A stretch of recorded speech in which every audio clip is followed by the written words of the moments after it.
2 থেকে 3 মিনিটের একটি ছোট গল্প শুনে যাবেন, আশা করি ভালো লাগবে। একটি ছেলে খুবই সাদাসিধা ছিল। সে একটি দোকানে চাকরি করত। ছেলেটির বেতন ছিল মাত্র 5,000 টাকা। ছেলেটির দোকানের সামনে দিয়ে প্রতিদিন একটি মেয়ে স্কুলে যেত।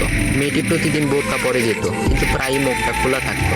একদিন হঠাৎ করে ছেলেটির নজর পড়লো মেয়েটির দিকে। এভাবে বেশ কয়েকদিন যাবার পর মেয়েটি বুঝতে পারলো ছেলেটি তাকে লক্ষ্য করে। মেয়েটিও বাঁকা চোখে ছেলেটির দিকে তাকাতে শুরু করলো।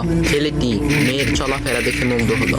আফসোস করতে লাগলো, ইস, যদি আমিও আজ পড়াশোনা করতে পারতাম, তাহলে সাহস করে মেয়েটির সাথে কথা বলতে পারতাম। মেয়েটি বুঝতে পারলো ছেলেটি তাকে ভীষণ পছন্দ করে। তাই একদিন মেয়েটি ছেলেটির দোকানের পাশে দাঁড়িয়ে রইল। তখন ছেলেটি দুপুরের খাবার খাওয়ার জন্য দোকানের বাইরে আসে। সে চায়ের দোকানে গিয়ে আস্তাকার একটি রুটি খেয়ে পানি পান করে আসতে লাগলো। তখন মেয়েটি তার কাছে গেল। তুমি ভাত খেলে না, রুটি দিয়ে পেট ভরবে?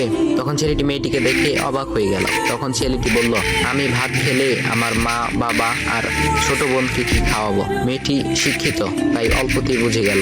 সে হাত ধরে বলতে লাগলো, তাহলে তুমি যে আমাকে পছন্দ করো, আমাকে কি খাওয়াবে? তখন ছেলেটি বলল, আমি তো তোমাকে আপন করে পাওয়ার জন্য দেখি না, কারণ সে যোগ্যতা আমার নেই। তবে এটা সত্যি যে তোমাকে দেখলে আমার খুব ভালো লাগে, তাই দেখি।